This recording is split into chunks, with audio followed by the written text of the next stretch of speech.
준비는 다 되었느냐? 그는 김진사라는 양반으로 돈은 많지만 번듯한 벼슬이 없어서 과거 시험을 보기 위해 한양으로 떠날 채비를 하는 중이었습니다. 네, 준비되었습니다. 김진사와 같이 떠나는 몸종 막동이는 부모님의 빚 때문에 김진사 댁으로 팔려온 하인이었습니다. 막동아, 너는 한양이 어떤 곳인 줄 아느냐? 한 번도 가본 적이 없는데 어찌 알겠습니까? 김진사는 비웃듯이 껄껄 웃으며 말했습니다. 이놈아, 한양은 훤한 대낮에도 멀쩡한 사람 눈 빼가고 코 잘 나가는 곳이야? 어이쿠, 그렇게 무서운 곳이 다 있어요? 그러니 한양 가서는 조심해야 된다. 비웃으며 말하는 김진사를 보며 막동이는 골탕을 먹여줘야겠다고 생각했습니다. 얼마 가지 않아서 배가 고파진 막동이가 물었습니다. 대감마님, 점심은 안 먹나요? 이놈아, 때가 돼야지 밥을 먹지. 도시락을 안 먹고 오래 두면 똥이 된다던데요.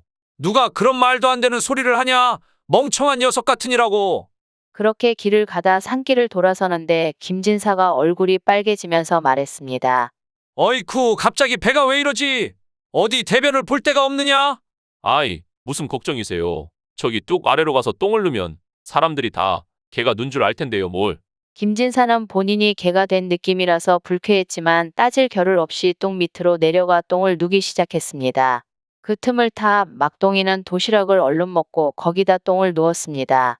볼일을 보고 다시 한참 길을 가다 점심을 먹으려고 도시락을 연 김진사가 밥 대신 똥이 가득 차 있는 걸 보고 기겁했습니다.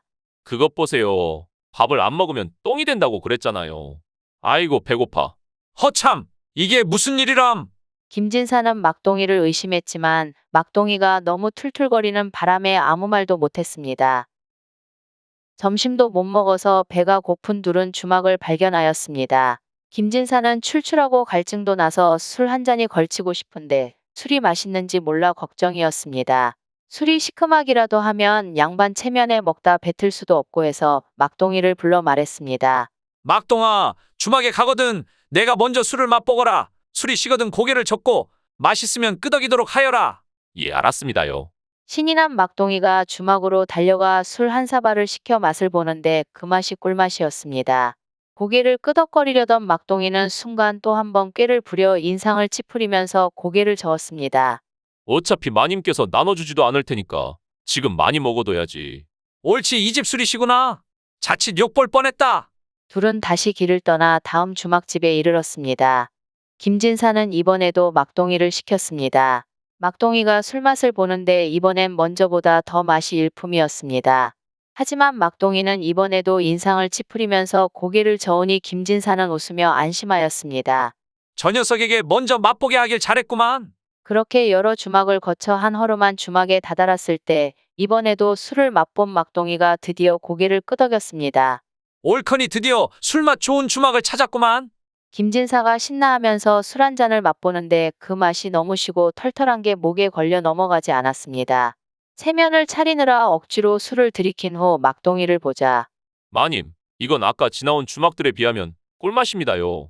하고 말했습니다. 그래, 맛없는 신술 먹느라고 고생했다 이 개놈 새끼야.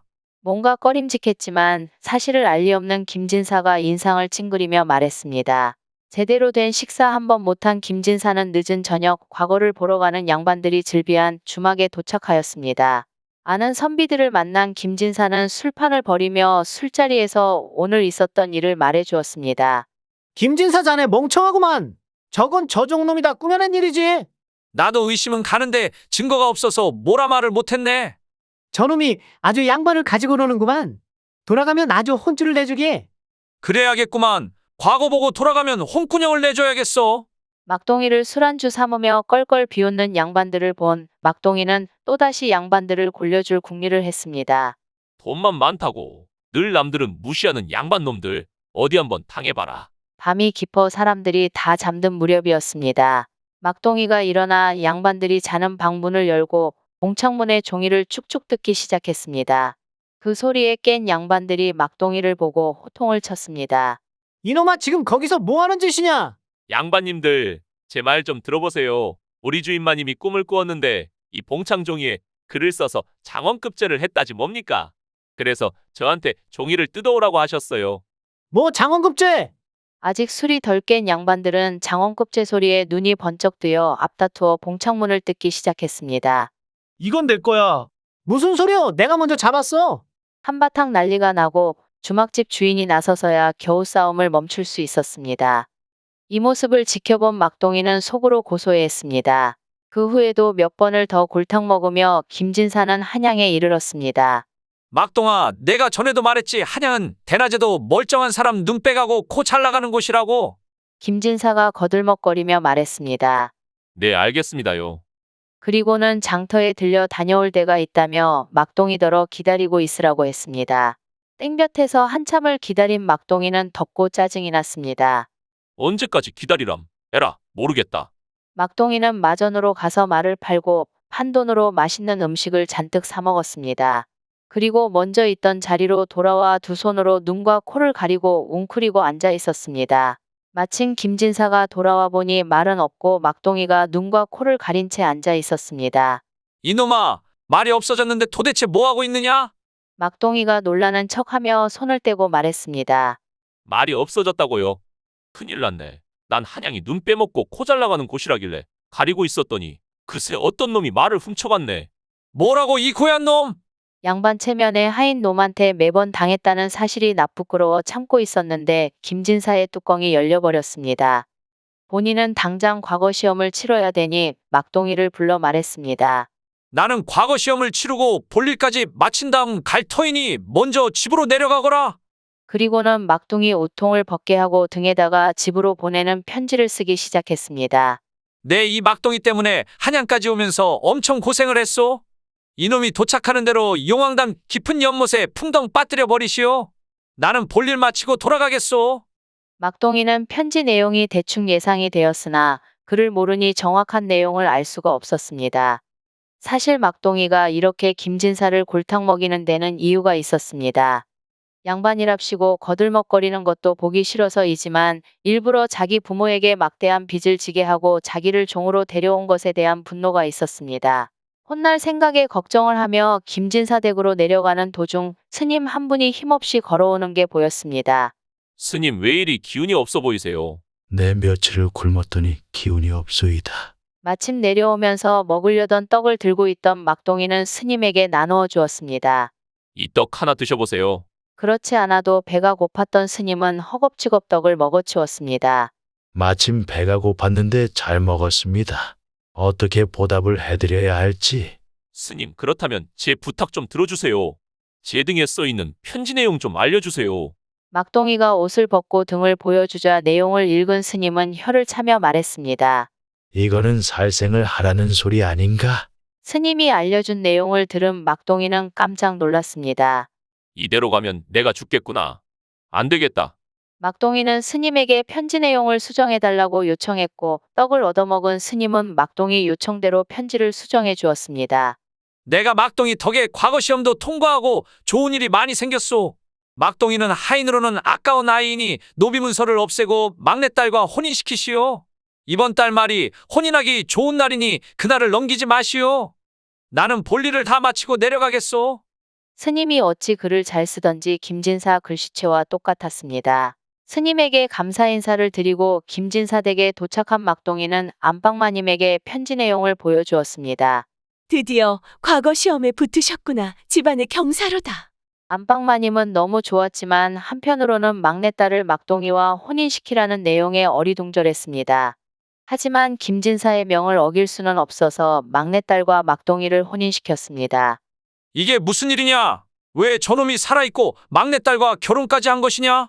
과거 시험을 보고 돌아온 김진사는 머리끝까지 화가 나서 소리쳤습니다. 과거 시험에 통과했다는 것도 막내딸과 혼인하라는 것도 모두 거짓말임을 안 안방마님 역시 분했습니다. 저 쌍놈의 종놈이 우리 가족을 농락했구려. 그냥 죽일 수 없소. 아주 단단히 고생을 시키고 죽여야지. 분노를 참으며 김진사는 막동이를 불렀습니다. 여봐라.